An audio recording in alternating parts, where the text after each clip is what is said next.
بسم اللہ الرحمن الرحیم۔ جی، محرم کا چاند دیکھ کر کیا دعا پڑھنی چاہیے؟ دیکھیں، محرم کے چاند کی کوئی الگ سے دعا نہیں ہے۔ جب بھی چاند دیکھا جائے، نیا چاند دیکھ کر جو حدیث سے ترمذی سے دعا ثابت ہے وہ ہے اللہم اہلہ علینا بالامن والایمان والسلامت والاحسان ربی وربک اللہ۔ چاند کو دیکھ کے یوں کہا جائے کہ اللہ اس کو امن اور ایمان والا بنا اور سلامتی اور احسان والا بنا، یعنی اس مہینے کو ہمارے لیے، اور اے چاند تیرا بھی رب اللہ ہے، میرا بھی رب اللہ ہے۔ تو کوئی بھی مہینہ جب شروع ہو اسلامی مہینہ تو چاند دیکھ کے یہ دعا کرنی چاہیے۔ محرم کے چاند کی الگ سے کوئی دعا ہمارے علم میں نہیں ہے۔ محرم کس حدیث کے مطابق اللہ کے مہینوں سے ہے؟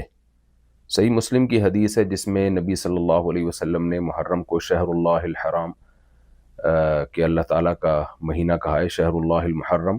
آپ صلی اللہ علیہ وسلم نے فرمایا رمضان کے بعد سب سے زیادہ جو فضیلت ہے، حضرت ابو ہریرہ رضی اللہ تعالیٰ عنہ کی حدیث ہے، سب سے زیادہ فضیلت محرم کے روزوں کی ہے۔ تو 10 محرم کا روزہ جسے کہا جاتا ہے وہ اس روزے کی فضیلت ہے، اور اس کی فضیلت کیا ہے کہ 1 سال کے سابقہ گناہ معاف ہوتے ہیں، اس سے صغیرہ گناہ مراد ہوتے ہیں، یہ فضیلت ہے۔ اور اس کو جو اللہ کا مہینہ کہا گیا تو اشہر حرم کی وجہ سے، اشہر حرم 4 مہینے ہیں، محرم ہے اور رجب ہے اور ذی قعدہ اور ذی الحجہ، تو 4 مہینے شریعت میں محترم مہینے ہیں۔ 4 مہینوں جو ہے نا محترم تھے عرب میں، اور محترم کا مطلب یہ تھا ان میں جنگ و جدال کو عرب لوگ بہت برا سمجھا کرتے تھے، تو اس میں ایک محرم بھی تھا۔ تو جو بھی مقدس چیز ہوتی ہے اس کی نسبت اللہ کی طرف کر دی جاتی ہے، اس لیے اس کو اللہ کا مہینہ کہا گیا ہے۔ محرم کو اللہ کا مہینہ کیوں کہا گیا میں نے بھی بتا دیا۔ محرم کے روزے کی فضیلت کیا ہے؟ 1 سال کے سابقہ گناہ معاف ہوتے ہیں۔ نبی صلی اللہ علیہ وسلم نے 10 محرم کے ساتھ ایک روزہ ملانے کا حکم دیا، 9-10 ملا دیں یا 10-11 ملا دیں، لیکن یہ لازمی نہیں ہے اس زمانے میں، اگر کوئی ملا دے تو اچھی بات ہے، نہیں ملائے تو 10 محرم کا بھی رکھ لیا جائے تو بھی ٹھیک ہے۔ عاشورہ کے روزے کا دن کون سا ہوتا ہے؟ جی 10 محرم ہوتا ہے۔ عاشورہ 10 محرم کا روزہ کس نبی کے واقعے سے متعلق ہے؟ موسیٰ علیہ السلام کو جو فرعون سے نجات ملی تھی، اور بنی اسرائیل کو جو فرعون سے نجات ملی تھی وہ 10 محرم کو ملی تھی، تو یہودی اس دن روزہ رکھا کرتے تھے۔ جب آپ صلی اللہ علیہ وسلم کو پتہ چلا تو آپ نے فرمایا ہم تو موسیٰ کے زیادہ قریب ہیں علیہ السلام، تو آپ نے پھر روزہ رکھنا شروع کیا، لیکن یہودیوں کی مشابہت سے بچنے کے لیے آپ نے 2 روزوں کا حکم دیا۔ آج کل چونکہ مشابہت کہا جاتا ہے کہ نہیں ہے، اس لیے بہت سے علماء کی رائے ہے کہ 1 روزہ بھی رکھ لینا کافی ہے۔ 9 اور 10 محرم کا روزہ ساتھ میں رکھنا سنت ہے؟ جی بہتر ہے، 9 اور 10 کا اکٹھا رکھا جائے۔ 10 اور 11 محرم کا روزہ رکھنا جائز ہے؟ جی وہ بھی جائز ہے۔ صرف 10 محرم کا روزہ رکھنا کیسا ہے؟ وہ بھی ٹھیک ہے۔ محرم کے روزے اور رمضان کے روزے میں کیا فرق ہے؟ رمضان کا تو بہرحال فرض ہے، محرم کے روزے اور رمضان کے روزے میں وہی فرق ہے جو فرض نماز میں اور سنت نماز میں فرق ہے، زمین آسمان کا فرق ہے، کیونکہ فرض جو اسلام کا رکن ہے وہ تو بہرحال رکن ہے، اس کے برابر تو کوئی مہینہ یا کوئی روزہ ہو ہی نہیں سکتا۔ ماتم اور عزاداری کے مسائل۔ محرم میں ماتم کرنا جائز ہے؟ کسی بھی مہینے میں ماتم کرنا جائز نہیں ہے۔ صحیح بخاری کی حدیث ہے، عبداللہ بن مسعود رضی اللہ تعالیٰ عنہ سے روایت ہے، نبی صلی اللہ علیہ وسلم نے فرمایا جو اپنے چہرے پہ مارے گا یعنی غم میں، یا گریبان چاک کرے گا تو زمانے جاہلیت کی رسم کے مطابق چلے گا تو وہ ہم میں سے نہیں ہے، او کما قال صلی اللہ علیہ وسلم۔ تو گریبان چاک کرنا، چہرے پہ یا سینے پہ تھپڑ مارنا یا کسی بھی طریقے سے ماتم کرنا، اس کی نبی صلی اللہ علیہ وسلم سے صحیح حدیث میں ممانعت ہے۔ ہمیں غموں میں صبر کرنے کا حکم ہے، ان اللہ مع الصابرین، اللہ صبر کرنے والوں کے ساتھ ہے۔ اور فرمایا الذین اذا اصابتهم مصیبت قالوا انا للہ وانا الیہ راجعون، جب بھی اہل ایمان کو کوئی مصیبت پہنچتی ہے تو وہ کہتے ہیں ہم اللہ ہی کے لیے، ہم نے اس کی طرف لوٹ کر جانا ہے۔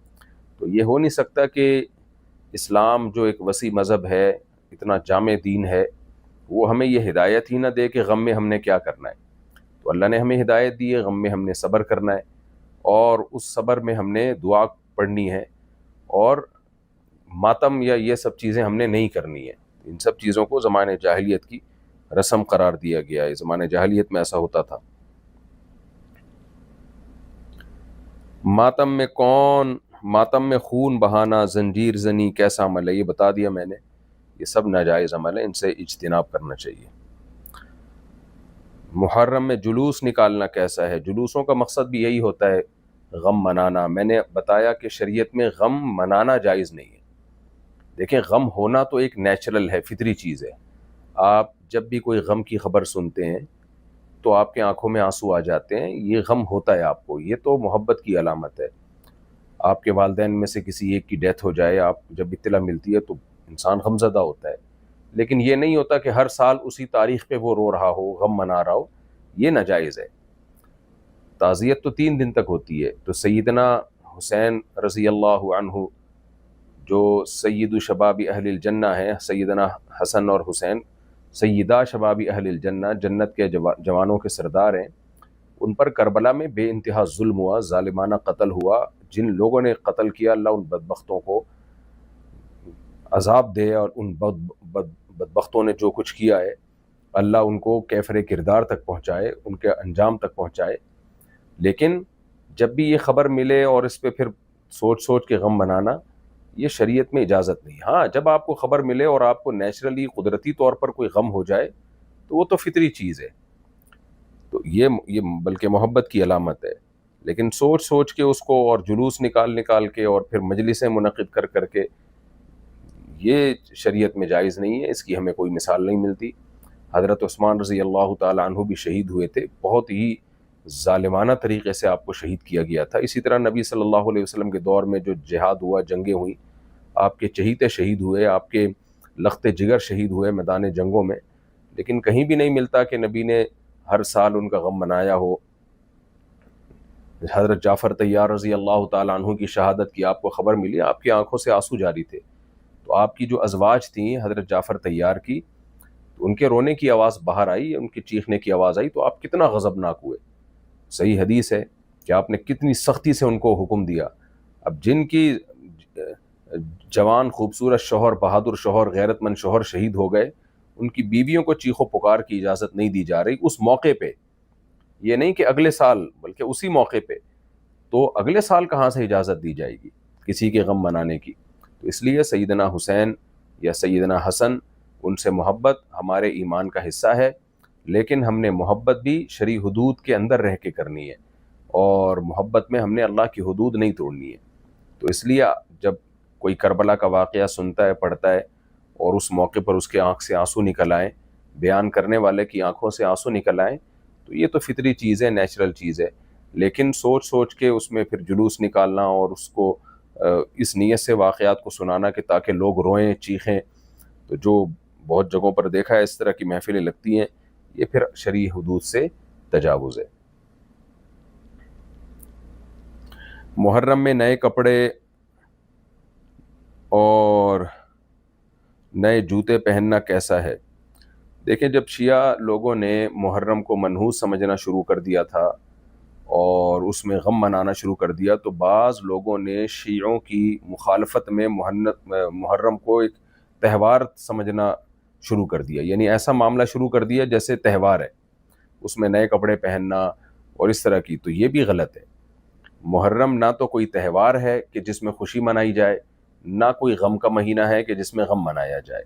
ہاں، یہ ضرور ہے کہ 4 مہینے اسلام میں محترم ہیں، ان میں جب آپ کوئی نیکی کرتے ہیں تو اللہ سے امید ہے کہ ثواب زیادہ ہوگا، اور اس کا تقدس پامال کرتے ہیں تو گناہ کا زیادہ خطرہ ہے، یعنی خاص طور پہ جنگ و جدال کرنا اس میں، بس اتنا ہے۔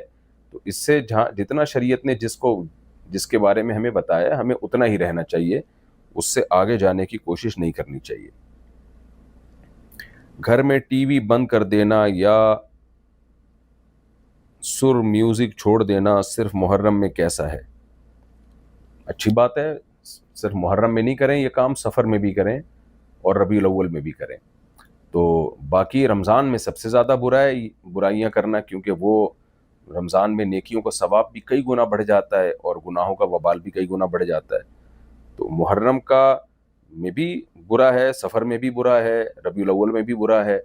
اب یہ لوگ، عجیب سی بات ہے کہ محرم میں کہتے ہیں کہ میوزک بند کرو، اور سفر میں پھر چلا دیتے ہیں، ربیع الاول میں پھر چلا دیتے ہیں، تو یہ غلط ہے، سب میں بند کریں۔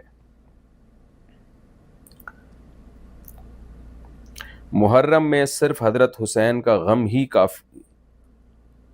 کافی ہے، کیا مطلب؟ یہ سوال میں سمجھا نہیں ہوں۔ محرم میں رونا دھونا اور غم منانے کی شریعت کا حکم کیا ہے؟ میں نے بتا دیا کہ اسلام میں صبر کا حکم ہے، غم منانے کا حکم نہیں ہے۔ جتنی بڑی سے بڑی مصیبت آ جائے، شریعت ہمیں حکم دیتی ہے کہ صبر کرو، ان اللہ مع الصابرین، صبر کرنے کا حکم ہے ہمیں۔ یہ جو حدیث پیش کی جاتی ہے کہ نبی صلی اللہ علیہ وسلم نے جب بتایا کہ میرے نواسے کو قتل کر دیا جائے گا تو آپ کے آنکھوں سے آنسو نکلے، تو اس سے بعض لوگ کہتے ہیں کہ جی اس سے پتہ چلتا ہے حسین کے غم میں رونا بھی سنت ہے۔ نبی صلی اللہ علیہ وسلم نے یہ ہمیں نہیں کہا کہ جب بھی شہادت کی ہر سال تم جو ہے رویا کرو، تبھی نبی صلی اللہ علیہ وسلم بھی ہر سال نہیں روئے ہیں۔ جب آپ کو اطلاع ملی تو اس وقت تو محبت کا تقاضا تھا کہ انسان کے آنکھوں سے آنسو نکلیں، تو سید الانبیاء صلی اللہ علیہ وسلم کی محبت تو بہت زیادہ تھی اپنے دونوں لاڈلوں سے۔ تو جب آپ کو اطلاع ملی تو وحی کے ذریعے تو آپ کا رونا فطری ہے۔ تبھی میں نے بتایا کہ اگر کوئی کربلا کا واقعہ سنتا ہے اس کو رونا آ جاتا ہے تو یہ محبت کی علامت ہے، لیکن یہ نہیں ملتا کہ ہر سال نبی صلی اللہ علیہ وسلم وہ واقعہ سوچ سوچ کے رویا کرتے تھے، بلکہ آپ نے صبر کا حکم دیا ہے۔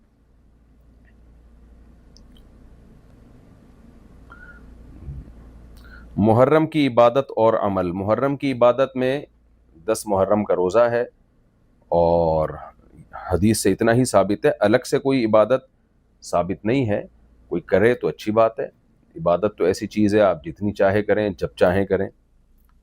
محرم میں کسی خاص عبادت کا حکم نہیں، ہمارے علم میں نہیں۔ کیا محرم میں عمرہ یا حج کی طرح کوئی الگ سے ثواب ہے؟ نہیں، میرے علم میں ایسی کوئی روایت نہیں ہے، کسی کے علم میں ہو تو ضرور پیش کریں۔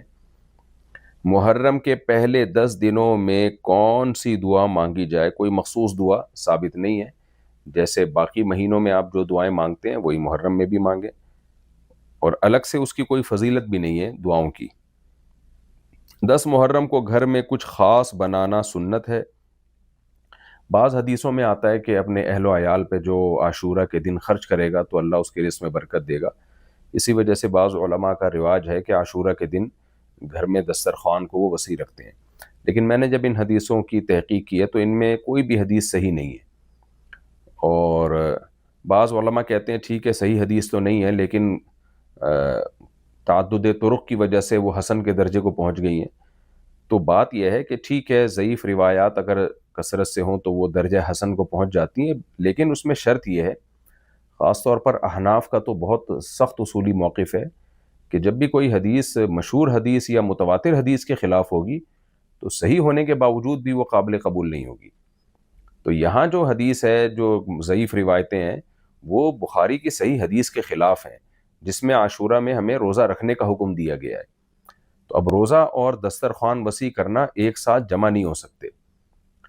بعض لوگ یہ کہتے ہیں کہ جی ٹھیک ہے روزہ رکھیں دن میں اور افطاری میں دسترخوان وسیع کر دیں، تو بھائی جب افطاری میں دسترخوان وسیع کریں گے تو وہ عاشورہ کا دن رہے گا ہی نہیں، وہ تو 11 محرم شروع ہو جائے گی۔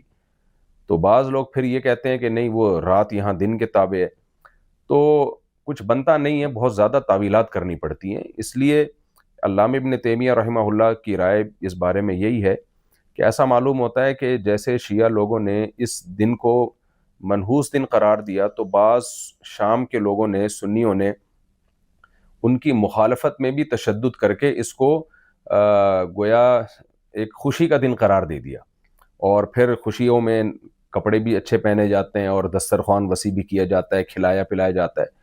تو ابن تیمیہ رحمہ اللہ کی رائے یہ ہے کہ یہ کچھ لوگوں نے غلو میں یہ حدیثیں گڑھی ہیں، واللہ عالم۔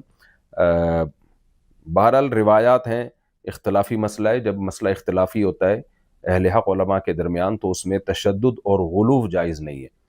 تو میرا جو رجحان تھا، اور ہمارے شیخ حضرت مفتی ارشید احمد صاحب رحمہ اللہ تعالیٰ کا جو رجحان ہے، میرا کیا رجحان، میں تو چھوٹا منہ بڑی بات، جو بعض ہمارے بڑے علماء کا رجحان ہے، اگرچہ بعض علماء اس کو جائز بھی سمجھتے ہیں کہ دسترخوان وسیع کر دیا جائے، لیکن ہمارے ہی بعض اکابر اس طرف گئے ہیں کہ یہ روایتیں اتنی جاندار نہیں ہیں کہ اس کی وجہ سے بخاری اور مسلم کی متفق علیہ صحیح حدیث میں تعویل کی جائے۔ لہذا ہماری رائے یہی ہے، ہمارا فتویٰ اسی پر ہے کہ دسترخوان وسیع کرنا بھی ٹھیک نہیں ہے۔ جب چاہیں دسترخوان وسیع کریں، بچوں کو کھلائیں پلائیں، لیکن 10 محرم میں اس کی کوئی خاص فضیلت کسی مضبوط دلیل سے ثابت نہیں ہے۔ روزہ رکھیں آپ 10 محرم کا، افطاری میں ویسے ہی دسترخوان آٹومیٹیکلی وسیع ہو ہی جاتا ہے، کیونکہ افطاری میں بھوک لگتی ہے تو کھانے پینے کا دل کرتا ہے، تو بچوں کو بھی روزہ رکھوائیں، سب مل کے موج مستی کریں، کھائیں پئیں افطاری میں، روزے میں نہیں، روزہ تو عبادت ہے۔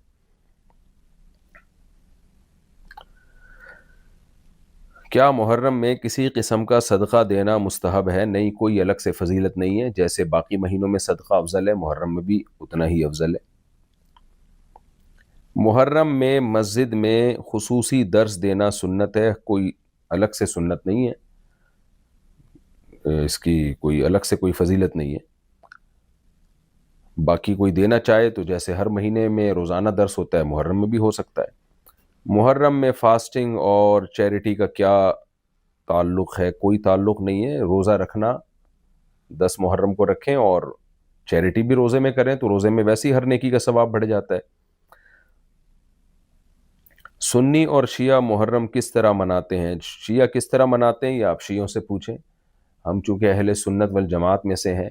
اہل سنت والجماعت کا مطلب کیا ہوتا ہے کہ جو صحابہ، یعنی قرآن و سنت کی وہ تشریح جو صحابہ سے ثابت ہو، اس کو مانتے ہیں۔ تو ہمارے نزدیک محرم میں کوئی الگ سے عبادت نہیں ہے، کوئی جلوس نکالنا یا غم منانا، یہ ہماری نظر میں جو غموں کے جلوس ہوتے ہیں وہ جائز نہیں ہے، صرف روزہ رکھنا ثابت ہے۔ باقی کوئی بھی نیکی کسی بھی دن کرنا چاہیں وہ تو اللہ نے اجازت دی ہوئی ہے۔ سنی عقیدے سے محرم میں کیا عمل ہونا چاہیے؟ سنی عقیدے سے محرم میں بس یہی عمل ہونا چاہیے کہ محرم میں آپ زیادہ سے زیادہ روزے رکھیں، اور نہیں رکھ سکتے تو کم از کم عاشورہ کا روزہ آپ رکھ لیں۔ شیعہ کے محرم کے اعمال سنت کے مطابق رکھتے ہیں؟ ہماری رائے میں تو نہیں ہوتے، بہت سارے ان کے اعمال بدعت ہیں۔ باقی یہ وقت پھڈے اور جھگڑے کا نہیں ہے، آپ اپنے مسلک پہ چلیں جس پہ آپ کو اطمینان ہے، اور کسی دوسرے کو چھیڑیں نہیں آپ، کیونکہ اس وقت تو عالم اسلام کے حالات چل رہے ہیں، وہ جھگڑے اور پھڈے بازی والے نہیں چل رہے۔ آپ اپنی رائے پہ چلیں، اہل حق علماء جن کو آپ اہل حق سمجھتے ہیں ان کو فالو کریں آپ، باقی جھگڑیں کسی سے نہیں، بحث مباحثہ کسی سے نہیں کریں کہ شیعہ لوگ محرم میں یہ کیوں کر رہے ہیں، وہ کیوں کر رہے ہیں، بھائی وہ جانیں اور ان کا مسلک جانیں، ان کو آپ اپنے حال پہ چھوڑ دیں۔ ہاں، ہم نے وہ کرنا ہے جو ہمیں سمجھ میں آ رہا ہے، جو قرآن و سنت اور صحابہ سے ہمیں سمجھ میں آتا ہے ہم وہ کریں گے۔ تو اختلاف نہ کیا جائے، اختلاف سے مطلب یہ ہے کہ بحث مباحثہ، مناظرے بازی اور ایک دوسرے پر ہوٹنگ، کیونکہ اس وقت جو امت مسلمہ جن حالات سے گزر رہی ہے ساری دنیا کے سامنے، اگر ہم لوگ لڑ پڑے اسی طرح آپس میں تو دنیا پھر ہمارا تماشا دیکھے گی اور مذاق اڑائے گی، اور نہ سنی رہے گے نہ شیعہ رہیں گے، سب کی ایسی کی تیسی ہو جائے گی۔ تو بس دلائل کی دنیا میں جو بات آپ کی سمجھ میں آ رہی ہے، اہل سنت والجماعت کا جو موقف ہے جو میں نے آپ کے سامنے رکھا قرآن و سنت سے، تو ہمیں یعنی یہی مسئلہ یہی ثابت ہے، اس کو فالو کریں، چھیڑیں کسی کو نہیں، کوئی کر رہا ہے اس کو کرنے دیں۔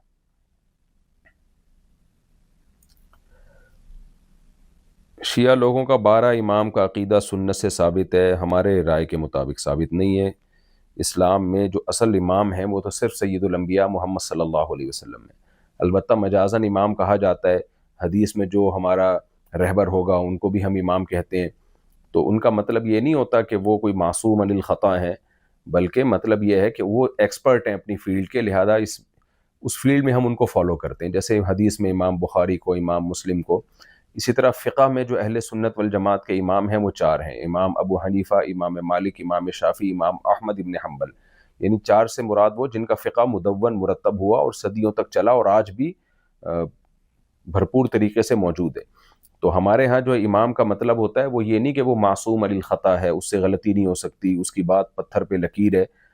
تو اہل سنت والجماعت میں امام کا مطلب یہ ہے کہ وہ فقہ میں چونکہ ماہر ہیں، تو لہذا ہم حدیث سے ایک بات وہ ہے جو ہمیں اپنی عقل کے مطابق سمجھ میں آ رہی ہے، اور ایک وہ ہے جو امام ابو حنیفہ کی سمجھ میں آ رہی ہے، تو ظاہر ہے ان کا فہم فراست ہم سے زیادہ تھا، تو اس بیس پہ ان کو فالو کیا جاتا ہے۔ یہ عقیدہ نہیں ہوتا کہ ان سے غلطی نہیں ہو سکتی، تبھی ان 4 اماموں کے ماننے والوں نے بہت سے اقوال ان 4 اماموں کے ترک بھی کیے ہیں۔ خود فقہ حنفی میں ہمارے ہی مشائخ نے بہت سے اقوال امام حنیفہ کے چھوڑ دیے، شافعی فقہ میں بہت سے اقوال امام شافعی کے چھوڑے گئے ہیں۔ وجہ اس کی ہے کہ اہل سنت والجماعت ان 4 اماموں کو معصوم عن الخطا نہیں سمجھتے کہ ان سے غلطی ہو ہی نہیں سکتی، معصوم عن الخطا صرف پیغمبر کی ذات ہوتی ہے، اور پیغمبر سے اگر خطا ہو بھی جائے تو اللہ کی طرف سے فوراً اصلاح کر دی جاتی ہے تاکہ لوگ نبی کو فالو کریں، ہر چیز میں فالو کریں۔ تو اہل سنت والجماعت کے ہاں امام کا مطلب، جو مجتہدین ہیں امام، ان کا مطلب یہ ہوتا ہے کہ ان کا علم ہمارے علم سے زیادہ تھا، اور ان میں قرآن و سنت کو سمجھنے کی صلاحیت ہم سے زیادہ تھی، لہذا قرآن و حدیث کا ایک مفہوم وہ ہے جو ہمیں سمجھ میں آ رہا ہے، اور ایک وہ ہے جو ان کو سمجھ میں آ رہا ہے، ان کو سمجھ میں آ رہا تھا، تو ان کی رائے پر اپنی رائے کو چھوڑ دینا، بس یہ عقیدہ رکھے کہ غلطی ہر ایک سے ہو سکتی ہے۔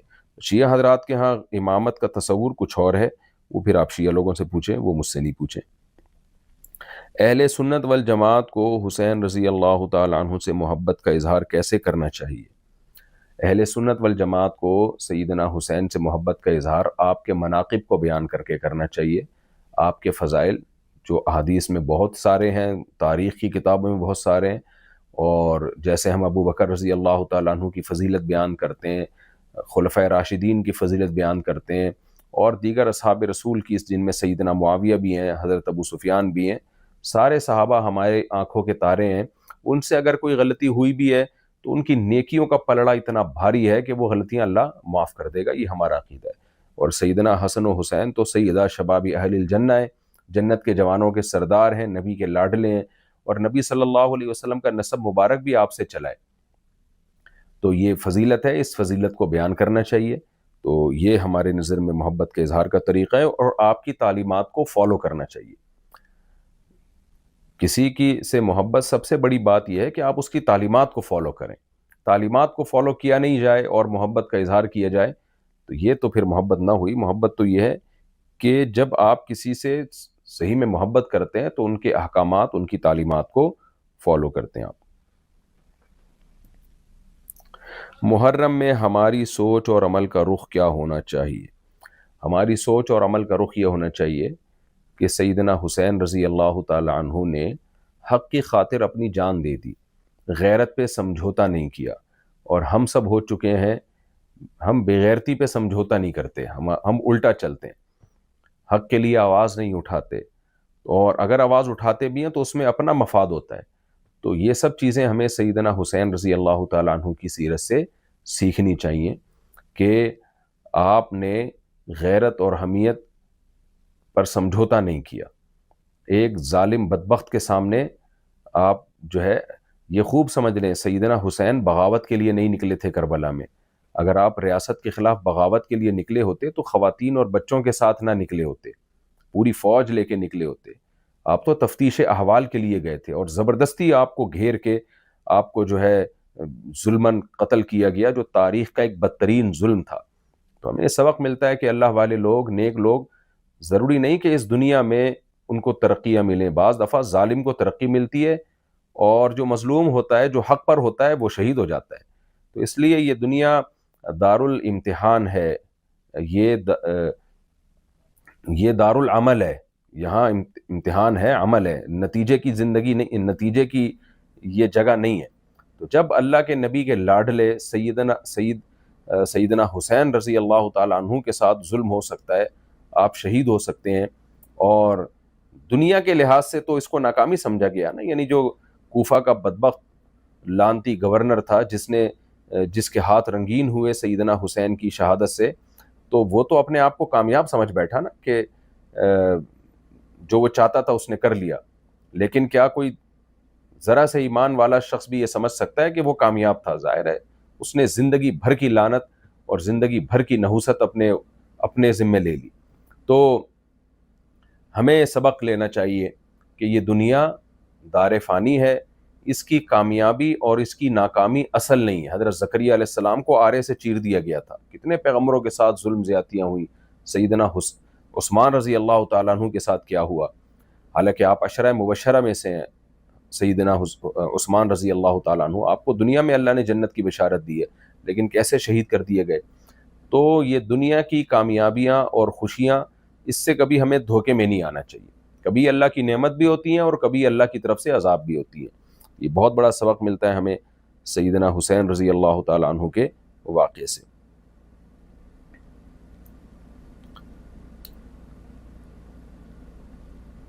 حسینیت کا مطلب صرف ماتم ہے یا کچھ اور؟ دیکھیں حسینیت کا اصل مطلب کیا ہے؟ اصل مطلب ہے غیرت، شجاعت، بہادری. یہ حسینیت کا اصل مطلب ہے. صبر، جس میں صبر سب سے پہلے آتا ہے. تو ماتم کے تو بارے میں حسین کے نانا صلی اللہ علیہ وسلم کی صحیح احادیث ہیں کہ جو گریبان چاک کرتا ہے اور سینوں پہ چہرے پہ مارتا ہے، یعنی جو بھی یہ ماتم کرتا ہے، ماتم اسی کو تو کہتے ہیں. اب اس کی شکلیں بدلتی رہتی ہیں، تو وہ تو صحیح حدیث ہمارے سامنے موجود ہے. نبی نے فرمایا وہ ہم میں سے نہیں ہے، کیونکہ یہ زمانے جاہلیت کی رسم تھی. خود سیدنا حسین رضی اللہ تعالیٰ عنہ کی شہادت کی اطلاع جب اہل بیت کو ملی ہے جو باقی رہ گئے تھے، تو کیا انہوں نے یہ سب کچھ کیا تھا؟ ظاہر ہے انہوں نے یہ سب کچھ نہیں کیا، انہوں نے صبر کیا. تو ہمیں بھی صبر کا حکم ہے. آج کے دور میں کربلا سے کیا تعلیم ملتی ہے، یہ میں نے بتائی ابھی تفصیل کے ساتھ. یہ بھی ہو گیا. 10 محرم کو من گھڑت قصے سنانا کیا جائز ہے؟ 10 محرم کو جو واعظین کی طرف سے واقعات سنائے جاتے ہیں، کچھ تو واقعی مستند واقعات ہوتے ہیں، لیکن ان میں زیادہ تر واقعات من گھڑت ہوتے ہیں، صرف مجمع گرم کرنا ہوتا ہے. یہ بھی غلط ہے. نبی صلی اللہ علیہ وسلم نے ارشاد فرمایا کہ کفا بالمرء کذبا ان یحدث بکل ما سمع. انسان کے جھوٹا ہونے کے لیے اتنا کافی ہے کہ ہر سنی سنائی بات کو آگے نقل کر دے. تو ہر سنی سنائی بات میں ہر پڑھی ہوئی بات بھی ہے. کتاب میں آپ نے کوئی واقعہ پڑھ لیا، آپ کو تحقیق ہے نہیں کہ یہ مستند ہے غیر مستند ہے، تو اس کو آگے نقل کر دیا، تو یہ بھی جائز نہیں ہے. یہ بھی انسان کے جھوٹا ہونے کے لیے کافی ہے. تو محرم میں یا سفر میں یا ربیع الاول میں کسی بھی مہینے میں جب آپ کربلا کا واقعہ پڑھیں سنیں تو اس کی تحقیق کر لیں کہ یہ مستند بھی ہے یا نہیں ہے.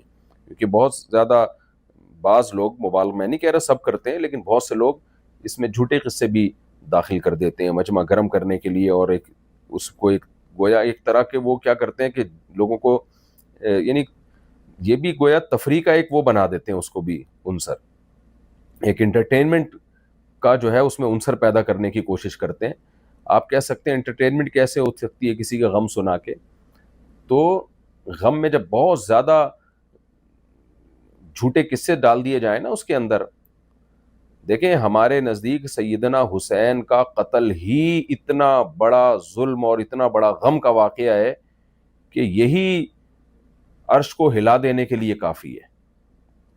یہ کوئی کم نہیں ہے کہ ایک اسلامی ریاست تھی، اس کا ایک گورنر تھا جو اپنے آپ کو مسلمان کہتا تھا، اس کے ہاتھوں نبی کے نواسے کا اور اہل بیت کا قتل ہو رہا ہے. یہ کوئی کم واقعہ نہیں ہے. لیکن بعض واعظین کیا کرتے ہیں مجمع گرم کرنے کے لیے، ان کو جذبات میں لانے کے لیے، تاکہ ایک تھوڑا سا ایک جو ہے نا وہ مجمع گرم ہو جائے اور ان کو لفافے میں پیسے زیادہ مل جائیں. تو بعض جھوٹے واعظین پھر اس میں اپنی طرف سے بہت ساری چیزیں ملا رہے ہوتے ہیں. تو اس میں دیکھنا چاہیے کہ کون واعظ ایسا ہے کسی بھی مسلک میں. میرا مقصد کسی مسلک کی بات کرنا نہیں ہے، چاہے شیعہ ہو چاہے سنی ہو. دیکھنا یہ چاہیے کہ کون سا واعظ ایسا ہے جو مستند واقعہ سنا رہا ہے، جو مستند سند سے ثابت ہے، اور کون ایسا ہے جو اپنی طرف سے اس میں قصے کہانیاں ملا کے مجمع صرف گرم کرنے کی کوشش میں لگا ہوا ہے.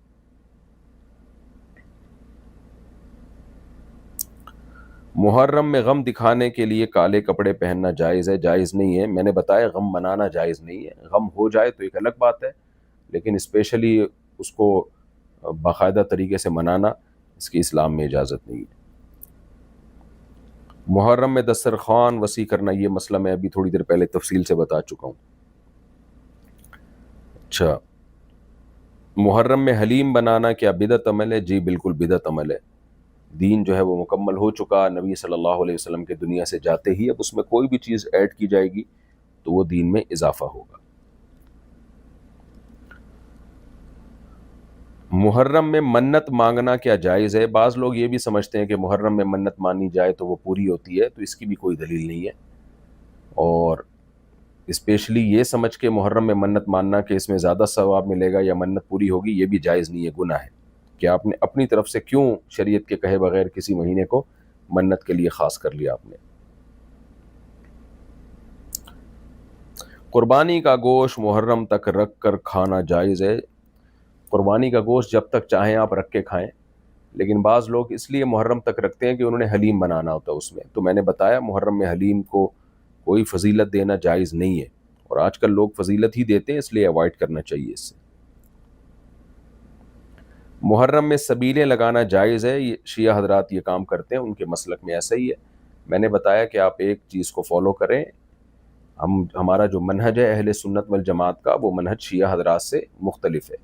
تو ہمارے لیے کوئی بھی کام کے ثواب سمجھنے کے لیے یہ ضروری ہوتا ہے کہ صحابہ سے، قرآن و سنت سے اس کی کوئی دلیل ہو۔ تو ہمارے پاس کوئی دلیل نہیں ہے محرم میں سبیل کی، تو اس لیے ہم اس عمل کو اگر کوئی ثواب سمجھ کے کرتا ہے تو اس عمل کو بدعت سمجھتے ہیں۔ لوگ ثواب سمجھ کے ہی کر رہے ہوتے ہیں، ظاہر ہے گناہ سمجھ کے تو نہیں کر رہے ہوتے۔ تو نارملی اگر کسی کو پیاس لگ رہی ہے اس کے لیے آپ پانی کی سبیل لگائیں تو وہ کسی بھی مہینے میں لگا لیں جب زیادہ ضرورت ہو۔ جون جولائی میں زیادہ ضرورت ہوتی ہے، گرمیاں ہوتی ہیں، دسمبر میں نہیں ہوتی ضرورت، تو اس کا محرم سے تعلق نہیں ہے، اس کا گرمی سردی سے تعلق ہے۔ سبیل میں مقصد صرف پانی پلانا ہو اگر تو جائز ہے۔ مقصد پانی پلانا ہے تو پھر سفر میں کیوں نہیں لگا رہا، ربیع الاول میں کیوں نہیں لگا رہا؟ جو محرم میں لگا رہا ہے اس کا مطلب اس کے دماغ میں یہ بات ہے کہ اس میں زیادہ ثواب ہے، تو یہ غلط ہے۔ آپ شریعت پہ کیسے اضافہ کر رہے ہو؟ اس میں ثواب نہیں ملے گا بلکہ بدعت کا گناہ ملے گا۔ پھر بار بار میں کہتا ہوں جو شیعہ لوگ ہیں ان کو چلنے دیں، وہ جو کر رہے ہیں، کہ کسی کو چھیڑے نہیں جا کے کہ سبیل کیوں لگائی ہے، کیا کر رہے ہو۔ یہ دور چھیڑ چھاڑ کا نہیں ہے۔ امت کو بہت سے بڑے مسائل میں اتحاد کی ضرورت ہے جو دنیا کے حالات چل رہے ہیں، لیکن آپ یہ کام نہ کریں اور سبیلوں سے پانی بھی نہ پئیں، آپ اوائڈ کریں اس سے۔ کیا محرم میں قیامت آئے گی؟ بعض روایات ہیں اس ٹائپ کی، لیکن کوئی بھی مستند روایت نہیں ہے۔ 10 محرم سے متعلق جتنے بھی واقعات ہیں ان میں بالکل بے غبار جو صحیح سند سے ثابت ہے واقعہ، وہ یہ ہے کہ اس دن حضرت موسیٰ علیہ السلام اور بنی اسرائیل کو فرعون سے نجات ملی تھی۔ اس کے علاوہ جتنے بھی 10 محرم اور عاشورہ کی طرف واقعات منسوب ہیں ان میں کچھ حدیثیں تو بالکل من گھڑت ہیں، کچھ ضعیف ہیں، بالکل بے غبار مستند روایت صرف یہی ہے۔ محرم میں نکاح کرنا کیا منحوس ہوگا؟ نہیں، کوئی مہینہ کوئی دن اسلام میں منحوس نہیں ہے، اور اگر ہم کسی کے غم کی وجہ سے کسی مہینے کو منحوس سمجھنا شروع کر دیں اور اس میں نکاح پہ پابندی لگا دیں تو پھر تو اسلامی تاریخ میں یکم محرم سے لے کے 30 ذی الحجہ تک ہر دن کوئی نہ کوئی واقعہ ہوا ہے۔ تو اس لیے اہل سنت والجماعت کے نزدیک کوئی اس میں حرج نہیں ہے، بلکہ نکاح میں تاخیر شریعت میں پسندیدہ کام نہیں ہے۔ اب آپ کا رشتہ طے ہوا محرم میں اور آپ اس کو ڈیلے کر رہے ہیں کہ میں سفر میں کروں گا، تو شریعت میں نکاح میں تاخیر پسندیدہ کام نہیں۔ انکحوا الایام منکم والصالحین من عبادکم وامائکم، کہ اللہ کہتے ہیں جو بھی بے نکاح ہیں ان کا نکاح کرا دیا کرو۔ تو کب، کیا مطلب کرا دیا کرو؟ 10 سال کے بعد کرا دیا کرو؟ مطلب یہ ہے کہ جب موقع ہو اسی وقت کرا دیا کرو۔ تو آپ صرف اس وجہ سے محرم کے نکاح کو ڈیلے کر رہے ہیں کہ معاذ اللہ یہ منحوس مہینہ ہے، تو یہ پھر گناہ ہوگا آپ کو۔ ویسے ہی کوئی ڈیلے کر رہا ہے کہ ابھی اس کے لیے سوٹیبل نہیں ہے نکاح کرنا تو ایک الگ بات ہے، لیکن اپنی طرف سے کسی مہینے کو آپ نے منحوس قرار دے کے نکاح جیسی مبارک عمل کو ڈیلے کر دیا تو یہ پھر شریعت پر زیادتی ہونے کی وجہ سے گناہ ہوگا اس میں، کہ آپ نے شریعت پر اضافہ کیوں کیا۔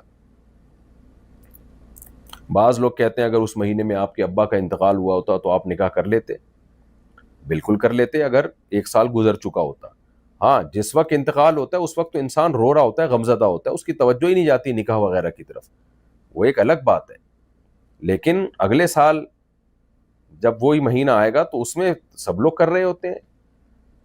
کسی یعنی فرض کریں کہ ربیع الاول میں یا رجب میں آپ کے والد کا انتقال ہوا، تو یہ کہیں بھی نہیں ہے کہ اگلے رجب میں آپ نے شادی نہیں کرنی کیونکہ آپ کے والد کا انتقال ہوا تھا۔ تو پھر تو کبھی آپ کی والدہ کا انتقال ہوا ہوگا، کسی مہینے آپ کی والدہ کا انتقال ہوا ہوگا، تو غم کا مہینہ جب اگلے سال دوبارہ آتا ہے تو اس میں وہ نہ انسان کے وہ جذبات ہوتے ہیں اور نہ جو ہے اس پہ کوئی شرعی احکام ہوتے ہیں۔ تو اس لیے سیدنا حسین رضی اللہ تعالیٰ عنہ کی شہادت میں نے بار بار بتایا کہ چھوٹے غم نہیں ہے، امت کے لیے بہت بڑا غم تھا، شاید تاریخ میں امت نے اس سے بڑا غم نہ دیکھا ہو۔ لیکن اب ہر سال اس مہینے کو آپ منحوس سمجھنا شروع کر دیں اور اس میں کوئی خوشی منانے کو ناجائز سمجھنا شروع کر دیں، یہ پھر شریعت پر اضافہ ہے، شریعت پر زیادتی ہے، تو یہ زیادتی اضافہ جائز نہیں ہے۔ محرم کی اسلام میں فضیلت کیا ہے؟ میں نے بتا دی۔ کیا عاشورہ کا روزہ واجب ہے؟ عاشورہ کا روزہ واجب تھا، حدیث میں آتا ہے کہ جب تک رمضان کے روزے فرض نہیں ہوئے تھے تو عاشورہ کا روزہ لازم تھا. جب اللہ نے رمضان کے روزے فرض کر دیا تو پھر عاشورہ کے روزے کی فرضیت کو منسوخ کر دیا.